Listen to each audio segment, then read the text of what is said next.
Hello, welcome to another video. We're going to be looking at strips from two books today. Scream number 5, published by Skywald, and this one, House of Secrets 109, published by DC. And we're going to be looking at the second strip that's in this book. There's only 2 in this issue, and this is the second one. This is it. It's a beautiful Alex Nino illustrated strip. Look at that. They're just like, right, there we go. That's Abel, who hosts the book. He's kind of the horror host for House of Secrets. And his big leg coming out of the panel, almost drawing you in, breaking the fourth wall of the comic book panel, which I love. So, Alex Nino from the Philippines, obviously. I love his style. It's kind of rough, and there's an immediacy about it. But then you get like just a couple of panels in each strip that are so beautiful and well composed and so well thought out that it just kind of stops you in mid-read. I kind of think his style's a bit like some of the that's one of the panels there, look. Just so striking. But yeah, I kind of think his styles, it reminds me a lot of the underground comic book artists of the late 60s and early 70s.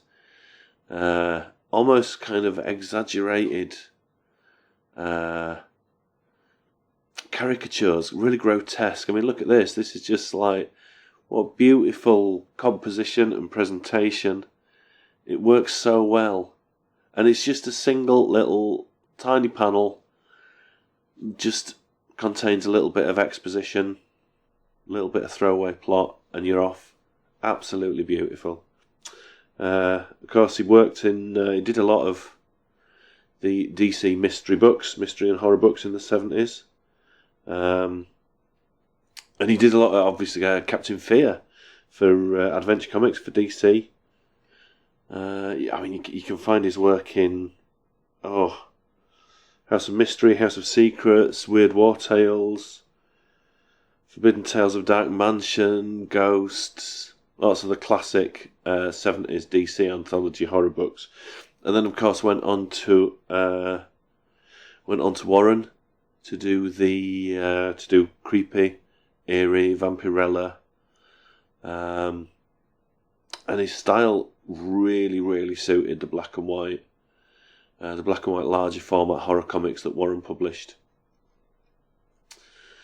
But I wanted to show this one because I just, as soon as you come across this and you get that first panel with Abel, the horror host, when you get his leg just like looming at you, I've never seen such aggressive use of a leg in a horror comic before. And of course we get to the last panel and we're not quite at the last panel yet. Just super grotesque. There we go. Here's this drippy guy, the immortal monstrosity. So, adverts. The advert this time is from the House of Secrets issue. And it's some Pirates of the Caribbean model kits with Zap action. All with the new concept of Zap stroke action. Oh man. I would have spent all my money on these when I was a kid. If we could get them in the UK. Which I know that Pirates of the Caribbean was never really a thing. Anyway, let's move on to Scream, issue 5. I love Skywald. Skywald, if you don't know them, they were a lot like Warren, but just more insane. Their strips were just bonkers and just ridiculously crazy. But this is Ricardo Villamonte strip. Oh, his black and white work, I think, is just stunning. He did a lot with black and white and a grey wash. So it wasn't just literally black and white. He did some panels just black and white with black and white shading like this one. This is beautiful. But then with some of them he'd put a grey wash in to make an extra depth.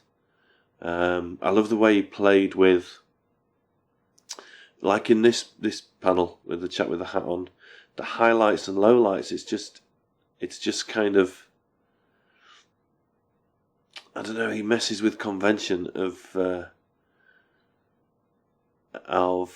contrast in black and white horror comics, and his work always stands out to me as very striking and beautiful. Of course, he did lots of Spidey comics, Power Man and Iron Fist for Marvel, and Chris Starr. I don't know if you're a Chris Starr fan, but he did a lot of that. And of course, lots of Skywald books. But he's probably best known for his like sword and sandal stuff, like Beowulf, Conan, some Savage Sword of Conan, some Kull. But yeah, my favourite of his work is for Skywald, I think. He was actually introduced to Skywald comics by his friend Pablo Marcos, who thought his style would suit what Alan Hewitson was looking for. Alan Hewitson actually says that Villamonte was one of the fastest comic book artists that ever worked for him. He could get the script and 3 days later turn in the finished story, which is pretty amazing. I draw and not at that speed. And he's got, in this particular strip, he's got a beautiful way of wrapping it up. The end page harkens back to the splash page, but of course you get this. He was so good at drawing bricks, like nasty, dank, mould-covered bricks. What a brilliant artist. Love those. So yeah, that's bit of Skywald, bit of DC horror, and the next one's coming soon. Thank you for watching.